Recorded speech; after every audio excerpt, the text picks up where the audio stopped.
जोहार, नमस्कार। बीच बहस में आज हम बात करेंगे युग पुरुष बाबा साहब डॉक्टर भीमराव अंबेडकर पर। एक व्यक्ति जो चेतना का प्रतीक बन गया, एक व्यक्ति नाम लेते ही जो जेहन में धमक आती है वो संविधान की आती है। नाम लेते ही जिस व्यक्ति के बारे में जो धमक आती है वो समानता की आती है। कोई भी मानवीय समाज बगैर समानता के बेहतर नहीं चल सकता है। चलेगा ठीक उसी तरह जिस तरह से कोई भी चरपहिया या दोपहिया गाड़ी अगर उसमें संतुलन नहीं है तो वो संतुलन बना के नहीं चल सकती है। परंतु भारत के संविधान बने लगभग 75 साल होने वाले हैं। अस्पृश्यता और असमानता आज भी देखने को मिलती है। यह अजीबोगरीब लगता है कि जब किसी के नाम के साथ कोई टाइटल नहीं होता है या उसकी टाइटल समझ में नहीं आती है तो तुरंत जेहन में उसकी जाति जानने की उत्सुकता बढ़ जाती है। आखिर यह जाति क्यों नहीं जाती, क्या है ऐसा? और जाति जैसे ही पता लगता है वैसे ही हमारा व्यवहार बदल जाता है। तमाम कोशिशों के बावजूद बात बन नहीं रही है।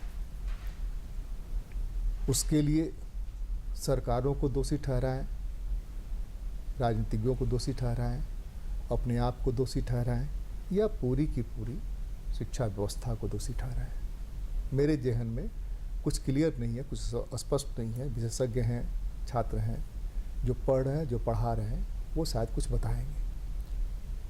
लेकिन मैं जितनी बातें समझ पाया हूँ उसके हिसाब से एडुकेशन एक सबसे बड़ा मीडियम है जो समानता पैदा कर सकती है, जो लोगों के बारे में, मुल्क के बारे में, मुल्क के कानून और नियमों के बारे में बता सकती है। परंतु इन 75 सालों में ऐसा क्यों नहीं हो पाया? आज भी जातीय विश्वविद्यालय, जातीय स्कूल खोलने की जरूरत क्यों आन पड़ी है? इन 75 सालों में हमारा विकास क्या यही हुआ कि हम चाँद पर चले गए, सूरज पर जाने की तैयारी में हैं? लेकिन यह जाति नहीं है। जैसे ही पढ़ाई की बात होती है, जैसे ही किसी नौकरी की बात होती है, तब तक समानता है। वहाँ पर समानता जात के हिसाब से आनी शुरू हो जाती है। आयोग को उठा करके बिठा देना है। नतीजन जिनके लिए हमने आरक्षण की व्यवस्था की वो जहाँ के तहाँ खड़े रह जाते हैं या बहुत कम आगे बढ़ पाते हैं। इसमें किसका दोष है? आज इसी मुद्दे पर कोशिश करेंगे कुछ जानने समझने की, इसलिए कि मेरा प्रोग्राम ही बीच बहस है। हमारे साथ बात करने के लिए प्रोफेसर डी.के. शरण हैं जो रांची विश्वविद्यालय में इतिहास विभाग से सेवानिवृत्त हुए हैं और इतिहास के साथ ही साथ साहित्य और सामाजिक चीज़ों से जुड़े हुए हैं। स्वागत है आपका। नमस्कार। हमारे साथ डॉक्टर देवव्रत हैं जो सेंट्रल यूनिवर्सिटी झारखंड में मास कॉम के एचओडी हैं। आपका भी स्वागत है। हमारे साथ डॉली कृष्णन हैं जो सामाजिक कार्यकर्ता हैं और ज्ञान की भंडार हैं। भांति भांति की चीज़ें पढ़ती हैं और अलग अलग चीज़ों पर काम करती हैं। हमारे साथ बारिका दास जी हैं जो सामाजिक कार्यकर्ता हैं। आप सबका स्वागत, सबको नमस्कार, सबको जोहार। और बच्चों आप सबको भी जोहार, सबको नमस्कार। तो शरण साहब, मैं आप ही से आरंभ करता हूँ। ये जाति क्यों नहीं जाती और समानता क्यों नहीं आती? क्या है हमारे जीन में कुछ ऐसा है, हमारे डीएनए में कुछ ऐसा है क्या? भारतीय समाज का ताना बाना ऐसा है जिसको तोड़ने के लिए जब नौजुवक आगे बढ़ता है तो हम उसके टांग खींच लेते हैं। मसलन जो इंटरकास्ट मैरिज जब होने लगते हैं तब पूरा का पूरा उसका जो जातीय समाज है वो उसके अगेंस्ट हो जाता है। दूसरी चीज़ ये है कि जाति प्रथा को हम समझते हैं कि इस इलेक्शन का जो कैंपेन लोग करते हैं, इलेक्शन में जो कैंडिडेट खड़ा करते हैं, वो एक बड़ा मुद्दा है कि इलेक्शन में आप देखते हैं कि किस जाति का कहाँ बाहुल्य है, उसी तरह का कैंडिडेट हम खड़ा करें। नतीजा ये होता है कि वो व्यक्ति जो है उस जाति का सर्वे सराय या उस जाति की भलाई के लिए ज़्यादा सोचता है बशर्ते कि दूसरे जाति के लिए, क्योंकि उसको वहाँ से चुन के आता है। तो इस 75 साल में सबसे ज़्यादा जो कल्प्रिट है वो हमारा इलेक्शन सिस्टम है, जिसको कि हमने या हमारे नेताओं ने उसी तरह के लोगों को चुना। क्यों नहीं चुनते हैं वो वहाँ पर जहाँ पर उस जाति का कोई व्यक्ति नहीं हो, ऐसा नहीं मैं चुनते थोड़ा हैं। सा करेक्शन करना चाहता हूँ। इलेक्शन सिस्टम से ज़्यादा दोषी जो इलेक्शन सिस्टम चलाने वाली सरकारों में बैठे हुए पॉलिटिशियंस हैं, बात वो वही हैं। है, बात वही है, बात वही है। थोड़ा सा मैं वो हाँ, करना चाहता तो हूँ। ये जो हाँ सर साहब, एक चीज़ और मैं आपके साथ जोड़ना चाहूँगा, एक सवाल और। एक मिस्टर सेशन हुआ करते थे, हाँ, जिनको इलेक्शन कमीशन का चेयरमैन इस कमिश्नर बनने के पहले कोई नहीं जानता था, कोई नहीं जानता था। और TN सेशन। वह उसी ब्यूरोक्रेसी से आए थे जिस ब्यूरोक्रेसी में आज भी लोग हैं, और उन्होंने वहाँ आते ही चमत्कार किया और कमाल कर दिया। यह मौका तो पॉलिटिशियन जो जात के नाम पर जीत करके जाता है, अगर उसके अंदर यह जिद हो समाज को बदलने का, समाज को करने का, कर तो सकता है, स्टेप तो बढ़ा सकता है ना। वो पता चलता है कि वहीं जाकर के उसी में घुल मिल गया। नहीं, देखिए वो इलेक्शन का सिस्टम को लोग ऐसा बनाया है जिसमें आप बता दीजिए एक भी कैंडिडेट जो खड़ा करते हैं वो 2-4 कैंडिडेट को छोड़ के बाकी जो लोग खड़ा करते हैं वो जातीय समीकरण को देखकर करते हैं। दूसरी चीज़ हम देखते हैं, हमने देखा है कि आज़ादी के बाद जाति को संगठित करने और सुदृढ़ करने की ज़्यादा व्यवस्था हुई है, और उस आधार पर जो है वो जाति समीकरण जो है वो ज़्यादा मजबूत हुआ है पहले की अपेक्षा। जाति, क्योंकि अब देखिए कि हर लोग जो है अपने जाति को संगठित करके वो आगे बढ़ना चाह रहे हैं। इसका एक और बड़ा कारण लेकिन है, वो जाति का कुछ करते नहीं ना, नहीं जाति को करते नहीं बेचते हैं जाति को। लेकिन यही तो है जब मौका कि मिल जब जाता है, उसका नाम बना वो के कैंडिडेट वहां से जीत के जाता है तो वो अपनी झोली भरता है, वो जाति के लिए, उसकी जाति वहां पड़ी रहती है, और वो कैंडिडेट जो है वो कहां से कहां चला जाता है। तो चीज जो है कि जो इलेक्शन कमीशन है उसको देखना चाहिए कि या जो सरकारें हैं या जो पार्टियां हैं उसको क्या क्यों नहीं वो ऐसा अब कैंडिडेट चुनती है कि जो ईमानदार हो और जो उस जाति का नहीं हो, जहाँ की ये सारे, जहाँ के एक जाति का वर्चस्व है वहाँ पर उस जाति का। डॉक्टर देवव्रत एक नया वर्ड दिया इन्होंने, ईमानदार हो। किसी जमाने में ब्यूरोक्रेसी में खोजना पड़ता था कि बेईमान कौन है, आज ईमानदार खोजना पड़ता है। 75 सालों में यह भी प्रगति है हमारी। कल मैं पढ़ रहा था इस प्रोग्राम के लिए बाबा साहब अम्बेडकर को, तो उनका संपूर्ण वांग्मय जो है उसमें तीसरा खंड जो है उसमें वो कहते हैं, शिक्षा का उद्देश्य वह कार्य ऐसे होना चाहिए जिससे पता चले कि कॉलेजों विश्वविद्यालयों में जो शिक्षा दी जा रही है वह वयस्कों के लिए उपयुक्त है, वह अपने चरित्र में वैज्ञानिक, निष्काम और पक्षपात रहित हो, कि इसका उद्देश्य विद्यार्थी के मस्तिष्क में केवल तथ्य और सिद्धांतों को भरना नहीं होना चाहिए, अपितु उसके व्यक्तित्व और मानसिक स्थिति को सुदृढ़ करने वाला होना चाहिए। यह विद्यार्थी के प्रधान सत्ताधारी के समीक्षात्मक अध्ययन का आदि बनाने उसके मस्तिष्क को एक संपूर्णता का स्तर बनाती हो और उनसे कठिनाइयों की दिशा में जूझते हुए सत्य तक पहुंचने का अर्थ देती हो।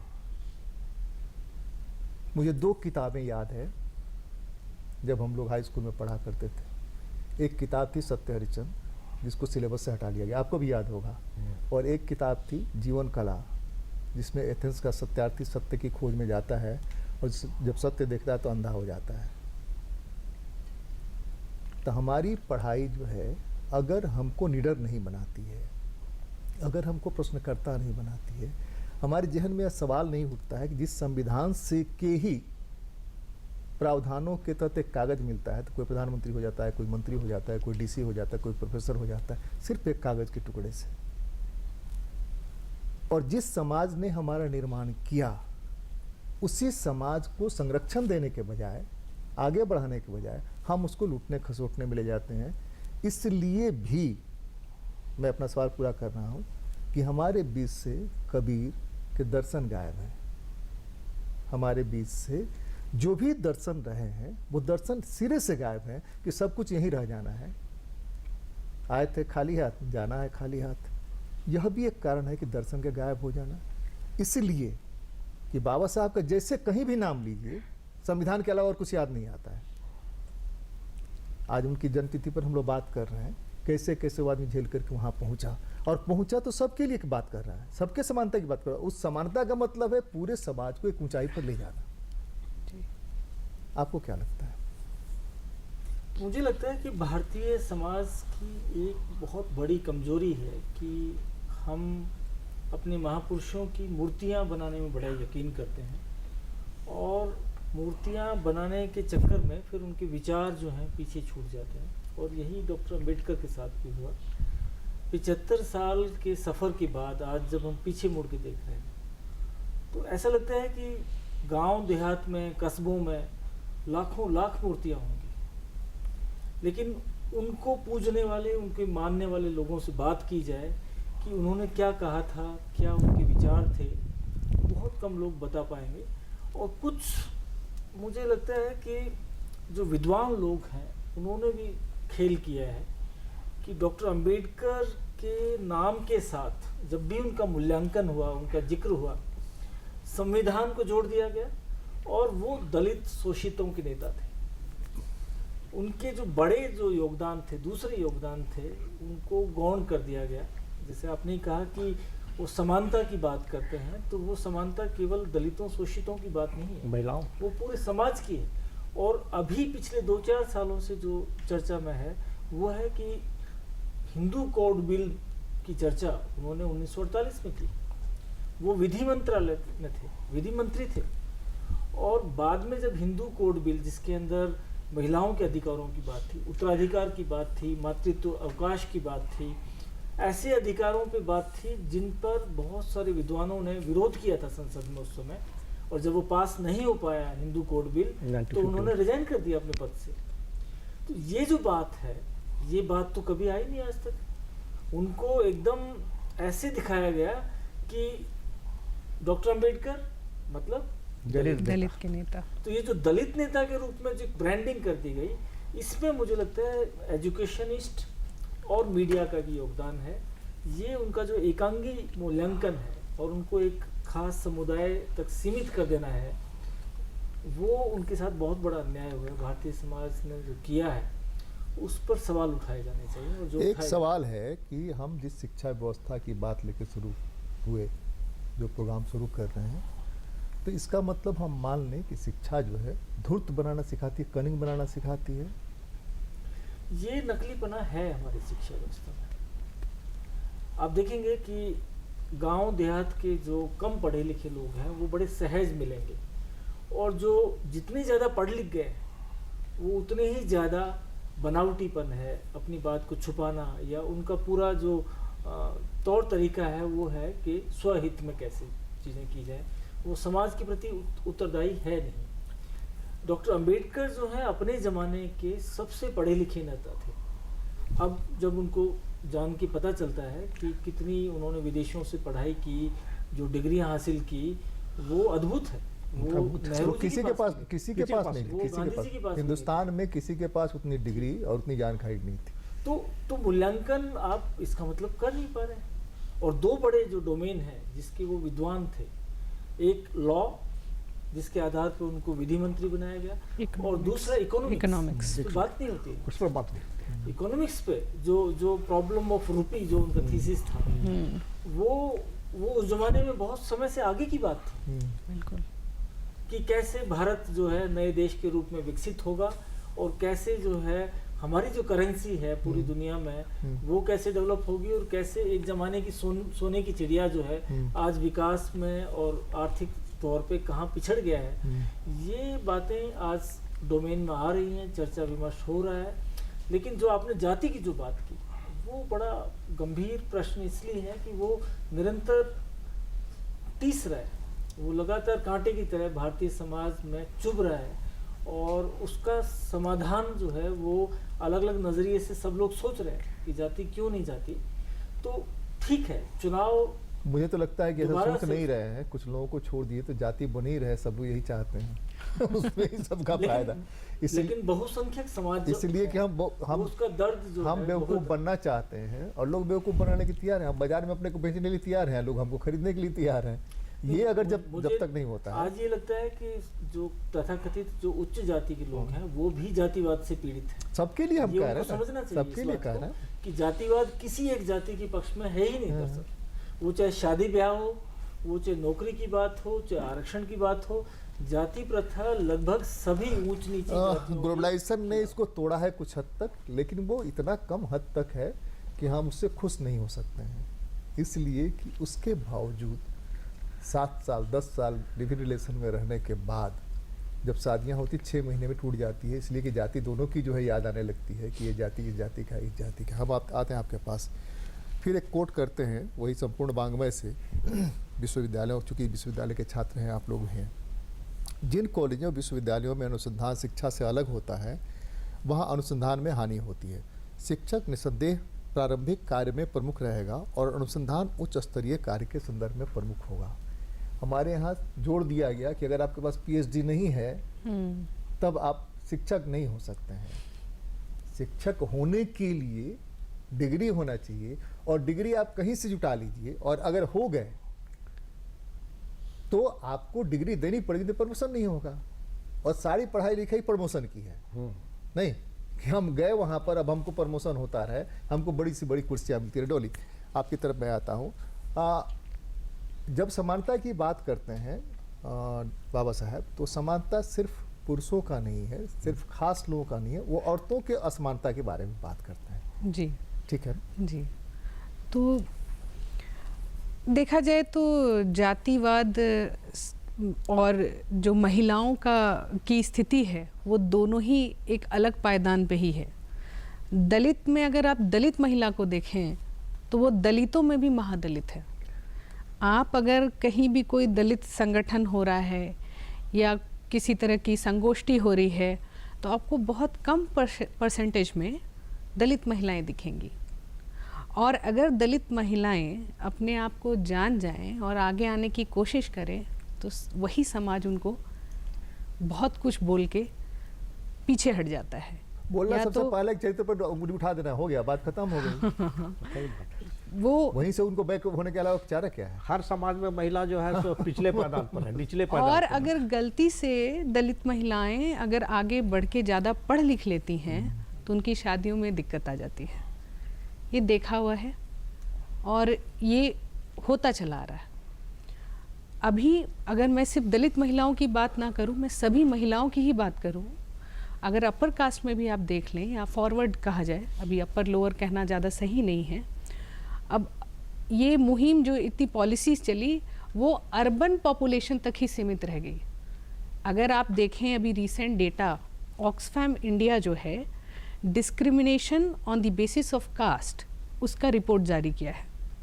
उसमें अगर आप देखें तो 2020 के बाद से अर्बन डिस्क्रिमिनेशन जो है उसमें कम हुआ है दलितों के खिलाफ, ट्राइबल्स के खिलाफ, तो वो अर्बन एरिया में कमी पाई गई है।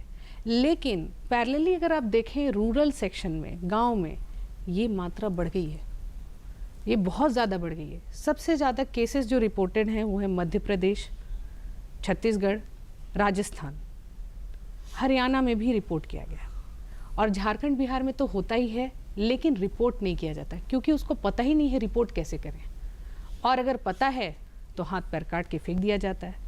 दलित महिलाओं को होली दिवाली के पहले उठा के ले जाया जाता है, लेकिन ये सब बातें सामने नहीं आती, दर्ज नहीं होता। रिपोर्ट भी जो दर्ज करने वाला व्यक्ति है वो दर्ज नहीं करता। ये बहुत काली सच्चाई है हमारे समाज की।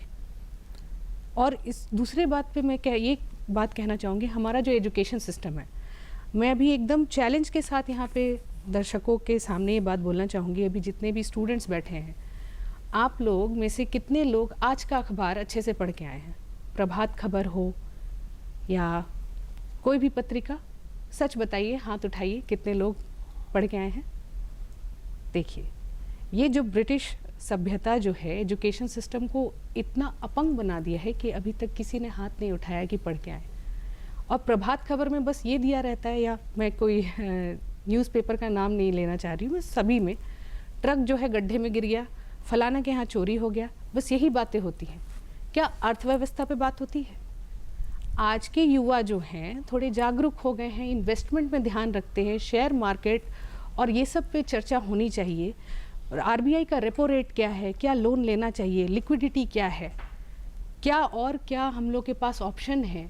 सिर्फ इंजीनियरिंग, मेडिकल और शिक्षाविद बनना ही तो पॉसिबिलिटी नहीं है, और भी चीज़ है, एंटरप्रेन्योरशिप है। कैसे एम्प्लॉयमेंट को कम करें, कैसे भीड़ जहाँ पे हो रही है वहाँ से हट के कुछ सोचा जाए। इन सभी चीज़ों पे हम लोग जो सरकार है या शिक्षाविद हैं वहाँ पे असफल माने जा रहे हैं मेरे नज़र में। द्वारिका जी, यहाँ जनजातीय बहुल प्रदेश कहा जाता है, माना जाता है, सब लोग ढोल ड्रम बजा के कहते हैं जनजातीय बहुल प्रदेश है, लेकिन जनजातीय महिलाओं की स्थिति भी बहुत खराब है। ठीक है, बराबरी दिखती है लेकिन संपत्ति में अधिकार नहीं है। ठीक है, बराबरी दिखती है लेकिन वो छप्पर नहीं छा सकती।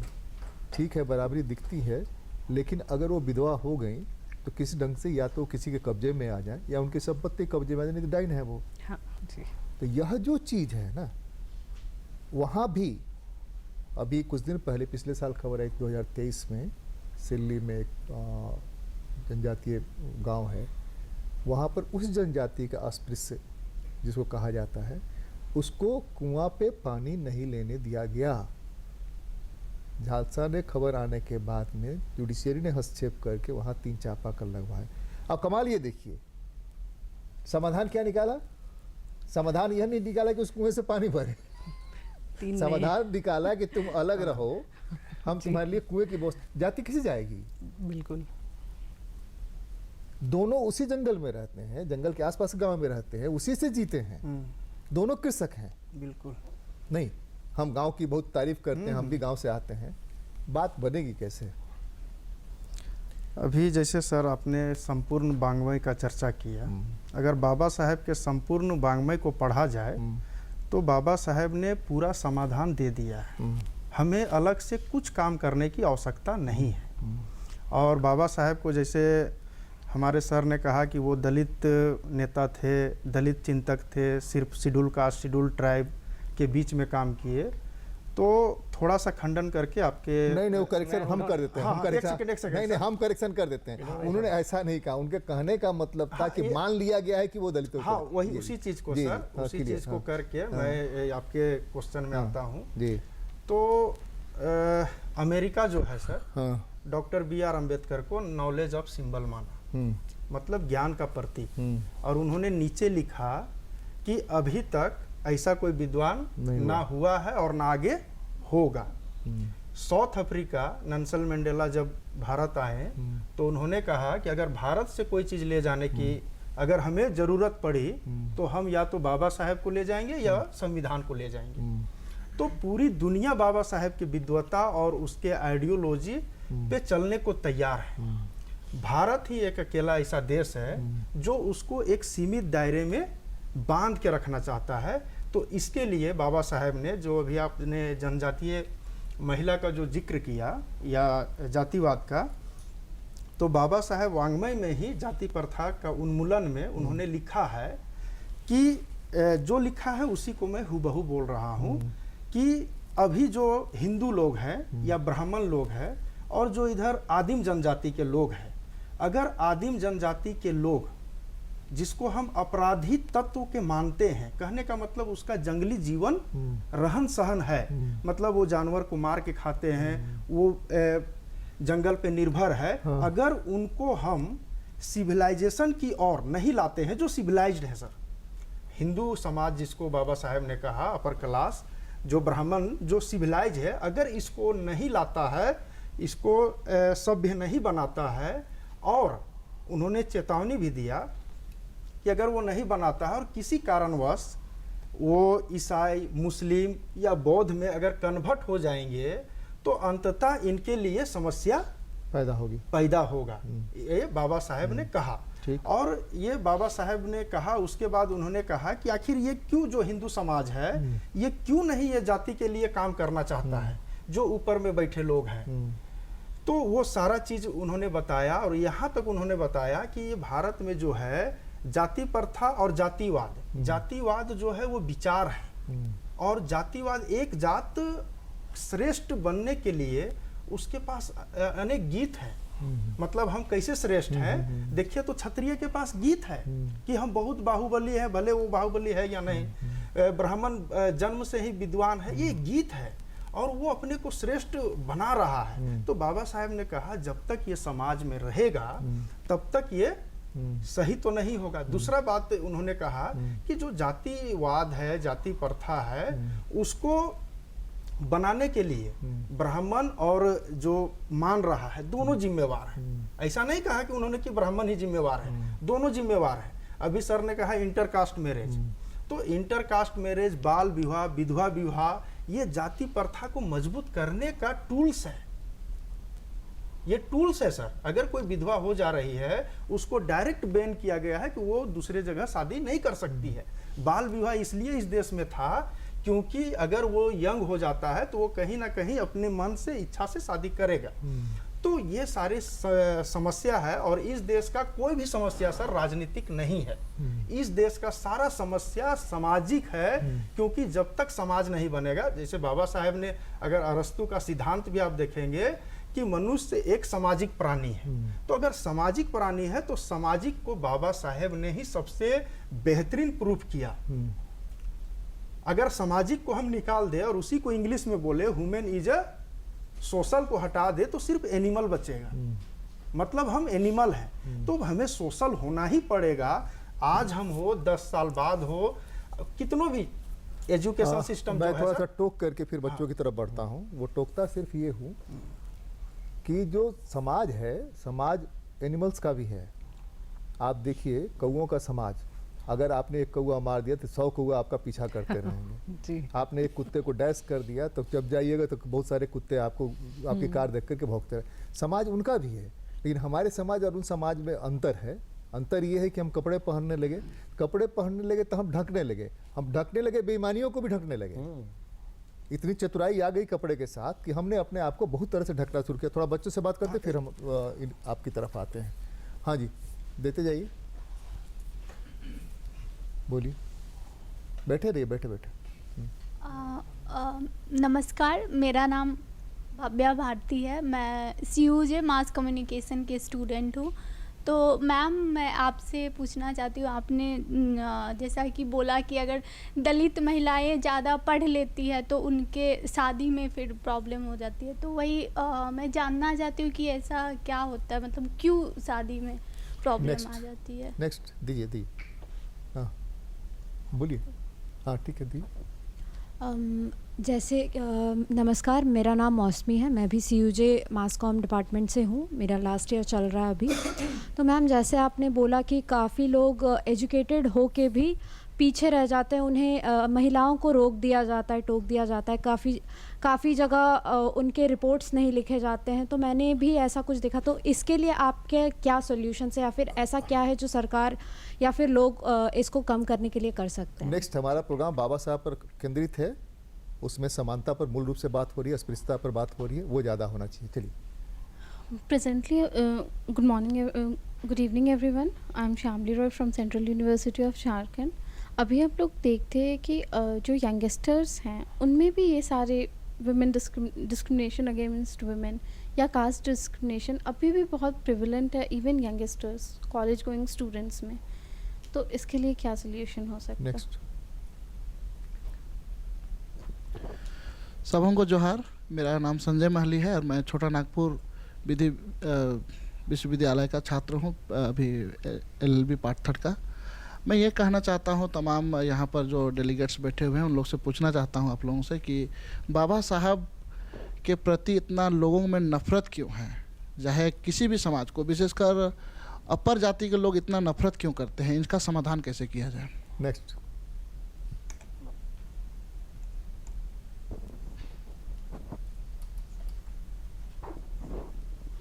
नमस्कार, मेरा नाम मुन्ना सिंह है, MA फाइनल ईयर मास कॉम। बाबा साहब जाति व्यवस्था तोड़ते तोड़ते धर्म व्यवस्था से निकल गए। मूल जो उनका धर्म व्यवस्था था या मूल धर्म में जो थे उससे निकलकर बौद्ध धर्म में चले गए। ऐसा क्यों हुआ, क्या कारण रहा है उसका? नेक्स्ट। नमस्कार सभी को, मेरा नाम बादल है, मैं CUJ के मास कम्युनिकेशन का छात्र हूँ। मेरा सवाल ये है कि जैसा कि अभी पैनल से सुनने को आया था कि बाबा साहब जो है सिर्फ दलितों के नेता बन करके रह गए हैं।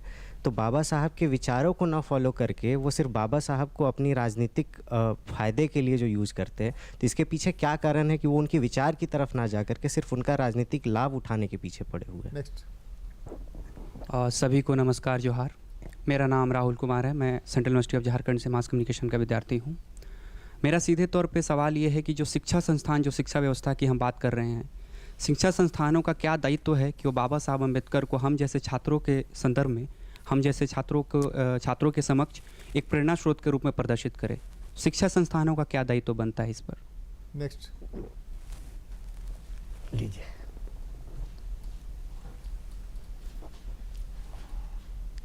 हेलो, मेरा नाम विजय कुमार है, मैं सेंट्रल यूनिवर्सिटी ऑफ झारखंड का मास कम्युनिकेशन का छात्र हूँ। मेरा सवाल यह है कि बाबा साहब ने कहा था कि मैं समाज की प्रगति को उससे न मापता हूँ कि वहाँ की महिलाओं ने कितना विकास किया। यहाँ पे पैनल में देख रहे हैं कि बाबा साहब पर चर्चा हो रहा है, लेकिन एक दिखाई दे रही है महिला, तो इसको हम कैसे पूरा करें? हो गया। हाँ, नेक्स्ट। नमस्कार, मेरा नाम राजकुमार है, मैं सेंट्रल यूनिवर्सिटी ऑफ झारखंड के MAMC का स्टूडेंट हूँ। मेरा सवाल इन सर से है। इन्होंने अभी जस्ट बोला था कि जाति व्यवस्था जो है उसको मजबूत करने के लिए टूल्स के रूप में बाल विवाह और विधवा विवाह और इंटरकास्ट तीनों का यूज़ किया जाता है। तो बाल विवाह और विधवा विवाह का एग्जाम्पल इन्होंने दे दिया था, लेकिन इंटरकास्ट मैरिज को कैसे टूल के रूप में यूज़ किया जाता है, इस पे ये जवाब देंगे। नेक्स्ट। मेरा नाम मनीषा कुमारी है, मैं भी सेंट्रल यूनिवर्सिटी के मास कम्युनिकेशन की छात्रा हूँ, फाइनल सेमेस्टर की। मेरा सवाल सर से है। इन्होंने एक स्टेटमेंट दिया था कि ये जो जातिवाद है और ये जो सामाजिक समस्या है, राजनीतिक समस्या नहीं है। तो मैं एक इनसे पूछना चाहूँगी कि ये राजनीति और राजनेता ही हैं जो ये समस्या को बढ़ावा देते हैं और यही विभाजन करते हैं जिससे लोगों के दिमाग में ये विचार आता है। अन्यथा अगर जब तक हम टीवी ना देखें, न्यूज़ ना देखें, हमारे दिमाग में आता भी नहीं है कि ये जातिवाद या फिर इस तरह के विचार। नेक्स्ट। सही बात। Thank you. आपसे शुरू करें? जी सर। जो 2 क्वेश्चन छात्रों के तरफ से आया है तो उसका मैं जवाब देना चाहता हूं कि इंटरकास्ट जो मैरिज है वो जातिवाद को कैसे बढ़ाता है। तो उसका सीधा एग्जाम्पल है कि चाहे शहर हो, गांव हो, भारत के किसी भी कोने में अगर एक जात, अगर उसको निचला जात बोलिए या ऊपर जात बोलिए, जब दूसरे जात से शादी करता है तो उसका सामाजिक बहिष्कार होता है। और सामाजिक बहिष्कार होता है और सामाजिक बहिष्कार होता है तो लड़का और लड़की को दोनों को पकड़ के, हम लोगों ने तो सामाजिक बहिष्कार देखा है अपनी आंखों से, उसको लड़की का बाल मुंड दिया जाता है, मुंडन कर दिया जाता है, लड़का का भी मुंडन कर दिया जाता है, उसके गले में हंडी बांध दिया जाता है, ढोल नगाड़े के साथ दोनों का बहिष्कार किया जाता है और गांव से निकाल दिया जाता है। और ये चेतावनी दिया जाता है कि आगे से अगर कोई इस तरह का शादी करेगा तो उसके साथ भी ऐसा ही होगा। तो ये सामाजिक बहिष्कार के डर के कारण जो दूसरे जो लोग हैं वो कभी भी इंटरकास्ट करना नहीं चाहते। नहीं, यहाँ हम कहना चाहते हैं कि इंटरकास्ट कभी भी, ये तो बताता है कि अज्ञानतावश या तो कुछ दूसरे कारण से, लेकिन इंटरकास्ट आप शहरों में देखिए या कई जगह देखिए, इंटरकास्ट कभी भी जो है वो जातीयता को बढ़ाने के लिए नहीं होता है। इंटरकास्ट बराबर जो है वो इसलिए होता है कि कास्ट की गरिमा जो है, कास्ट का जो बैरियर है वो टूटे। ये बात अलग है कि देहातों में ये इस तरह का होता है, ये दाल सब्जी है या बदमाशी है। ऑनर किलिंग ऑनर कर्नाटक में जो है, आप बात को अलग मत कीजिए। द्वारिका जी मैं आ रहा हूँ। हाँ, इसलिए इंटरकास्ट जो है वो जहाँ भी आप शहरों में देखिए, इवन जो है इंटर स्टेट लोग मैरिज करते हैं, इंटरकास्ट मैरिज करते हैं और इंटर रिलीजन भी मैरिज करते हैं और वो सफल देखा गया है। हमारे ही घर में बहुत सारे इंटर कास्ट है, इंटर रिलीजन है और सफल है। इसलिए ऐसा नहीं है कि 2-4 ईयर से लोग डर जाएं, लोगों को आगे बढ़ना होगा। हम ये नहीं कर रहे हैं कि आप जब तक आप आगे नहीं बढ़िएगा और आप हिम्मत से काम नहीं लीजिएगा तो 2-4 ऐसी घटनाओं से आपको डर करके पीछे नहीं हटना है। हम जानते हैं कि इस तरह की घटनाएं जो हैं वो आपको डराने के लिए होती है, जातीयता को कम कर स्ट्रॉन्ग करने के लिए होती है, लेकिन मैक्सिमम मामले देखे गए हैं जो कि सफल हुए हैं। और ये जो पढ़ा लिखा तबका है, युवा है, जो अपने घरों से दूर शहरों में नौकरी कर रहे हैं, वो बहुत बड़ी संख्या में इस समय जात धर्म को देखे बिना ही शादी कर रहे हैं। उन लोगों से शादी कर रहे हैं जिनके साथ उनकी फ्रीक्वेंसी मैच करती है, पेशा मैच करता है, शिक्षा मैच करती है, उनके लिए ये गौण है, गौण है, जाति। और मुझे बड़ा अच्छा लगता है, मेरे आसपास बहुत सारे परिवार ऐसे हैं, माँ बाप भी जिस पीढ़ी ने उसको झेला है वो अब स्वीकार करने के लिए तैयार है कि ठीक है, जहाँ बच्चे जो हैं अपनी मर्जी से कुछ कर रहे हैं तो हमें क्या आपत्ति है, खुश रहें। ये सही बात। मैं एक बात से शुरू करना चाहूँगी कि आपको पता है भारत के पहला व्यक्ति जो थे जो अब्रॉड से एमएससी किए थे इकोनॉमिक्स में, वो कौन थे? बाबा अम्बेडकर। भारत के पहले व्यक्ति जो अब्रॉड से इकोनॉमिक्स में एमएससी किए, ठीक है, एमए। तो कहने का मतलब है फर्स्ट टाइम किया उन्होंने, मनी को उन्होंने एक्सप्लेन किया, उन्होंने वो लॉ जस्टिस मिनिस्टर रहे पहले कैबिनेट में। इन बातों पे चर्चा बहुत कम होती है। इसे मैं कहना क्या चाहती हूँ, बाकी जितने भी पैनल में एक्सपर्ट्स हैं इन्होंने बहुत सारी बातें कही जो हम लोग जानते हैं, समझते हैं, करे क्या। जैसे आप लोग ने सवाल उठाया, मैंने क्यों कहा आपने आज का पेपर क्यों नहीं पढ़ा, क्यों इसको पॉइंट किया है। आप अगर बाबा साहेब का बायोग्राफी देख लें तो उसमें आप देखेंगे वो एक प्रोफेसर भी थे, वो लॉयर भी थे, और साथ में उनको एक अर्थव्यवस्था का भी बहुत अच्छा ज्ञान था, इकोनॉमिस्ट भी थे और सामाजिक कार्यकर्ता भी थे, चारों चीज़ थे। तो आज आप अगर यहाँ बैठे हैं तो आप सिर्फ जाने जाते हैं मास कॉम के छात्र। ऐसा क्यों है? जो ये ब्रिटिश सिस्टम है, एजुकेशन सिस्टम, आपको बस एक चीज़ का एक्सपर्ट बना रही है। आप एक चीज़ के ही एक्सपर्ट बनना अभी जो भी है यही मुमकिन है, ऐसा सोच के ना चलें। पैरेलली समाज को भी पढ़ें, पैरेलली और भी 2-3 कोर्सेज को समझें। ये नहीं कि सिर्फ डिग्री हासिल करने के लिए, समझने के लिए वो सोचिए आप अपना विजन क्या स्ट्रॉन्ग रखना चाहते हैं, उसके साथ ये चीज़ करें। महिलाओं की बात रही, अगर महिला ऐसा हो रहा है तो क्योंकि जैसा आपका सवाल था, इस पैनल में एक महिला है, तो हाँ जी ये सवाल था, तो भाई साहब एक महिला तो दिख रही है, आप पे ही बोझ है, अगली बार से 2-4 दिखनी चाहिए। और ये भी नहीं कि ज़्यादा, मतलब इक्वल, समानता आपको लाना है। समाज का बोझ अब आप पे है, आप युवा हैं, आपको देखना है। और निर्भय कब बनेंगे? जब आप सिर्फ समाज के एक डोमेन को पढ़ेंगे, मास कॉम को पढ़ेंगे, तो उसमें सीमित रह जाइएगा। बाकी सभी डोमेन को देखें, आसपास के लोगों को देखें। आप अगर आसपास के एक भी लोगों को, अब ये नहीं देखना है कि दलित है तो आप उसको रोटी खिला रहे हैं, बगल में अगर जो नॉन दलित है कि आप उसको रोटी नहीं खिलाइएगा, दोनों हंगरी हैं। तो ये नहीं सोचना है कि इन्होंने ठीक कहा कि बाबा साहब को ठीक से पढ़ाया ही नहीं गया, सिलेबस में रखा ही नहीं गया। और तो और जब सिलेबस में रखने की बात आती है तो लोग कहते हैं कि अच्छा उनका दलित का जो ये है उसी को रख दीजिए। मैं जब अपने यहाँ सिलेबस में रख रहा था उसको, आप कहा कि बाबा साहब को पढ़ाने के लिए आपको उनके संघर्ष को ही नहीं दिखाइए, बल्कि उनका विद्वता दिखाइए कि किस किस फील्ड में वो थे। इकोनॉमिक्स में भी थे, तो मानव शास्त्र में भी थे, तो वो राजनीति के भी विद्वान थे, वो लॉ के भी विद्वान थे। एक व्यक्ति जो है वो विज्ञान का भी विद्वान है, वो तर्कशास्त्र का भी विद्वान है। और वो ऐसे नहीं है, उसने अपने मुंह से नहीं कहा, उसका सब लिखित है। तो बच्चों तक ये चीज़ें जा ही नहीं रही है। कभी हम लोग जब पढ़ करके हम लोग आज अब जब पढ़ते हैं तो लगता है कि कितना ज्ञान है और कितनी चीज़ें वो एक साथ कर रहे हैं। एक व्यक्ति एक जीवन में 65 साल के उम्र तक जी करके वो लगातार अंतिम दिन जिस दिन उनको मरना था, डेथ था, उस दिन भी उनके हाथ में वो जो लास्ट में लिख रहे थे बुद्ध एंड हिज धम्म, उसकी पांडुलिपि थी। तो कहने का मतलब है कि हमने क्या किया कि एक आदमी को या लोगों ने क्या किया कि उसको इतिहास में नहीं जाने दिया, उसको भूगोल में नहीं जाने दिया, उसको समाजशास्त्र में नहीं जाने दिया, उसको लोगों ने एक तरह से दबा के रख दिया।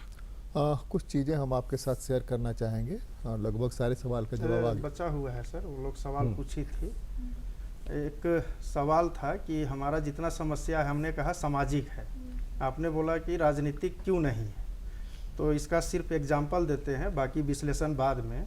जैसे ये मेरा चेहरा है, मेरे चेहरा पे यहाँ पे दाग है, अगर हम आईना को पोछेंगे तो दाग मेरा खत्म होगा? दाग खत्म करने के लिए चेहरा को पोछना होगा। तो समाज चेहरा है और दर्पण राजनेता है। हाँ, ये मैं आप लोगों के साथ शेयर कर रहा था कि हमारी जो पूरी शिक्षा व्यवस्था है, पूरा एजुकेशन जो है, ख़ास करके 90 के बाद वाली, वो कम्प्लीटली एकांगी है।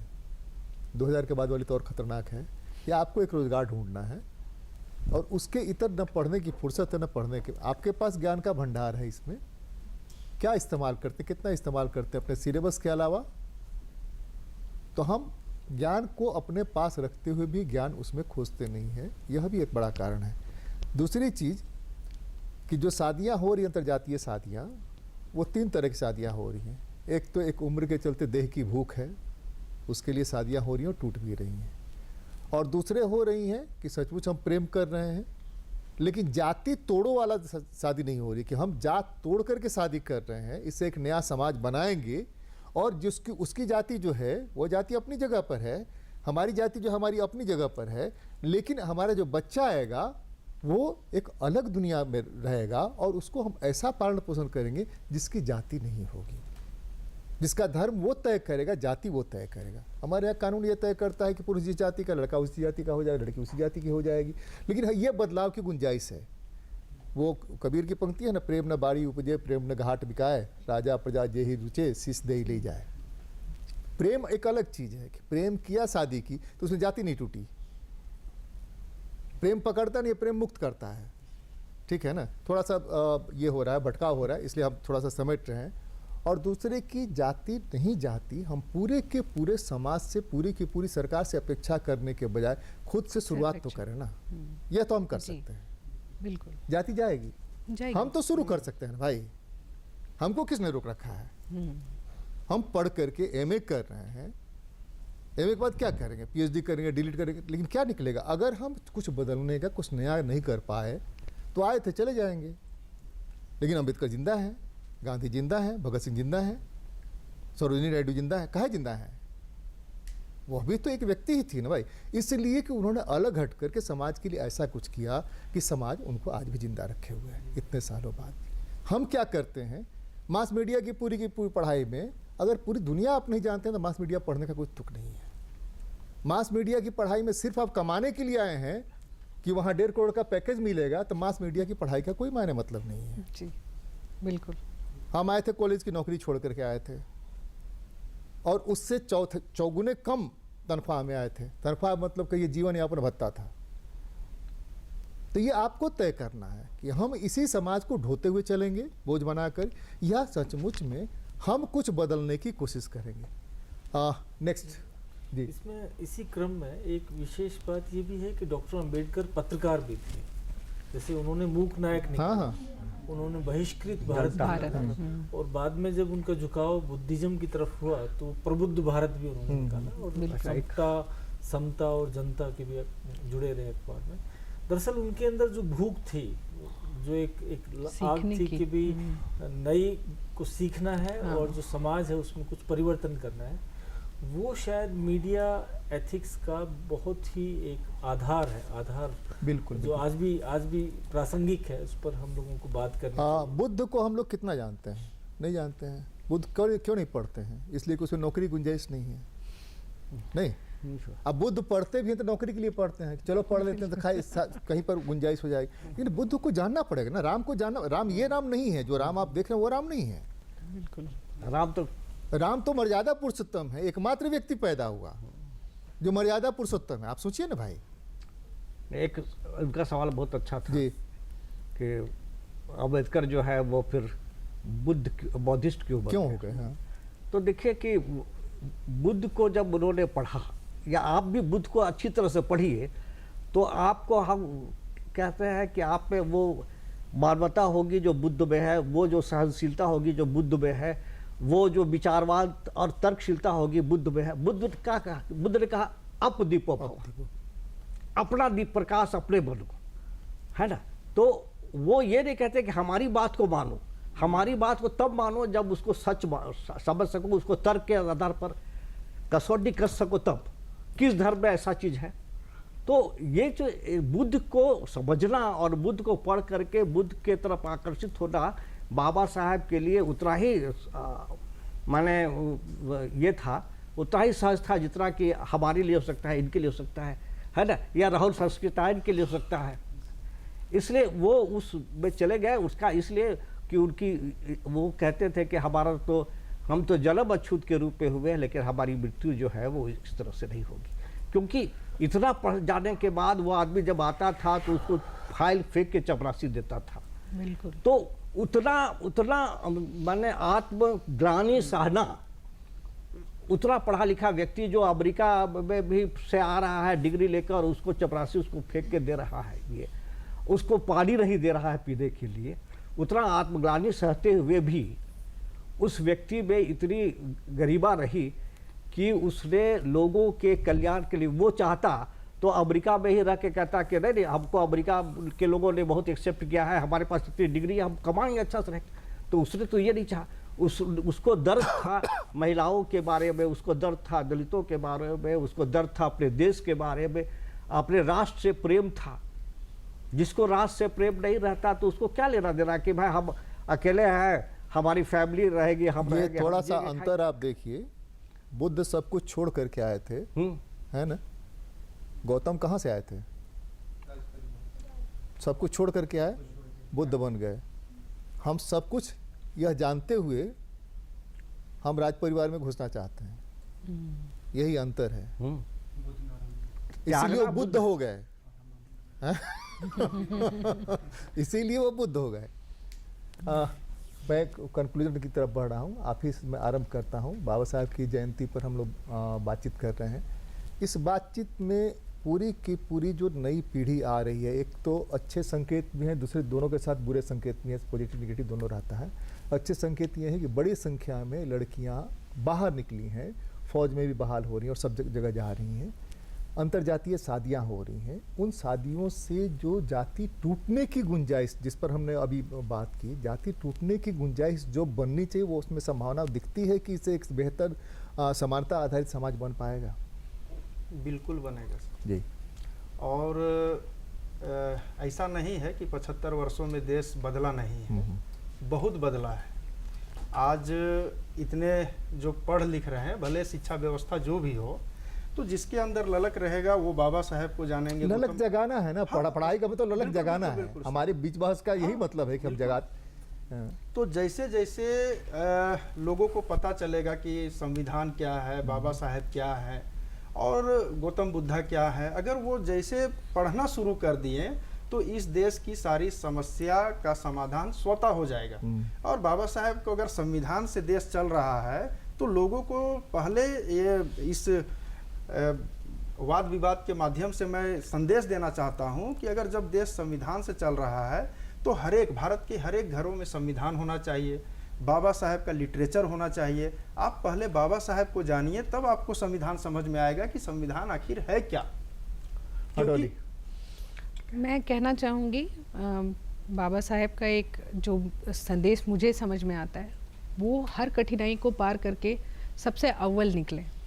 तो ये जो 5-10 नंबर का रिजर्वेशन का खेल चलता है कि दलित स्टूडेंट्स को 5 नंबर कम दे दिया, 5 नंबर कम दे के क्या हासिल कर लेंगे, और 5 नंबर जो वो कम में सेलेक्ट होता है, जो 5 नंबर ज़्यादा ला के नहीं सेलेक्ट हो पाता है, उसके बराबर नंबर ला के नहीं सेलेक्ट हो पाता है, तो वो कुंठा बनी रहती है। मैं जब स्टूडेंट्स के बीच देखती हूँ, दोनों तरह के स्टूडेंट्स सामने आते हैं और दोनों से मैं ये विचार शेयर करती हूँ कि उनकी प्रॉब्लम्स क्या है। तो आपको एम्पैथी समझना होगा। ये खेल जो है सिर्फ शिक्षण संस्थानों तक सीमित है, नौकरियों में आपको बहुत कम देखने को मिलेगा।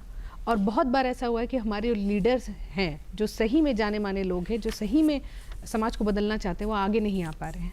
ये किसकी जिम्मेदारी है? ये आपकी जिम्मेदारी है, हमारी जिम्मेदारी है, और करना होगा आगे। जय भीम। समाधान की बात करें तो मैं तो ऐसा मानता हूँ कि हमने आज़ादी के बाद का जो 75 साल का समय है उसमें ईमानदार कोशिश की नहीं तो ये समस्या सुलझ जाती, क्योंकि इन 75 सालों में 3 पीढ़ियाँ निकल गई। और यदि शिक्षा की बात करें जो कि धुरी है, जिस पर हम यदि गंभीरता से काम करते तो 3 पीढ़ियों बाद चौथी पीढ़ी जब आती तो वो एकदम नूतन विचारों को लेके आती, उसमें वो जातिगत छाप या ठप्पा या वो चश्मा होता ही नहीं। तो वो चूक हम लोगों ने की है। आज भी यदि हम शिक्षा और मीडिया दो क्षेत्रों में ईमानदार कोशिश करें, क्योंकि वैचारिक संस्कार पैदा करने में इन 2 संस्थानों का बड़ा योगदान है, तो अगले 20-25 सालों में इस पर काम हो सकता है, लेकिन वो ईमानदार कोशिश करनी होगी। करेगा कौन? सर मैं आपसे कहना चाहता हूँ कि कभी भी अपने को विद्यार्थी से ऊपर नहीं जाइए, बराबर छात्र बने रहे। बिल्कुल। देखिए पढ़ना, और ये नहीं कि आप व्हाट्सएप यूनिवर्सिटी पर विश्वास मत कीजिए, आप अपने, और दूसरा चीज़ है कि बराबर सवाल कीजिए। जितना कुछ होता है उसके पीछे सवाल जब तक आप नहीं करेंगे। हम क्या करते हैं कि शादी के बाद भी हम देखते हैं लड़कियां जाती हैं, सास ने कहती है अच्छा ये कर दो, तो लोग मान लेते हैं, पूछते नहीं है। अपने माँ बाप से भी जैसे छोटा छोटा बच्चा पूछता है, वो हम पूछने की आदत हमने डाली नहीं। तो आप जो है कि आप जो भी चीज़ें घटती है, देखिए ब्रह्मांड जो है वो बड़ा साइंटिफिक ढंग से रचा गया, और चीज़ें घटती है उसके पीछे कारण है।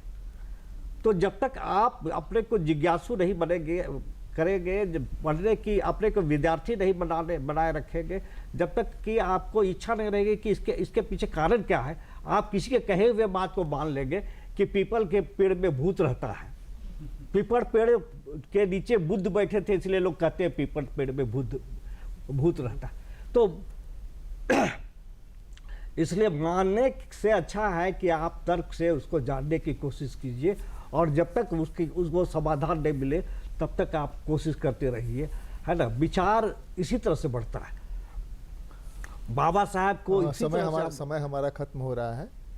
बाबा साहब को हम सब लोग श्रद्धांजलि देते हैं, श्रद्धासुमन पेश करते हैं आप सबकी तरफ से, और एक ही उम्मीद कि जिसकी बात कर रहे थे समानता और जाति क्यों नहीं जाती, कम से कम हमारी जाति तो जाए, कम से कम हम समानता का बिहेव तो करें।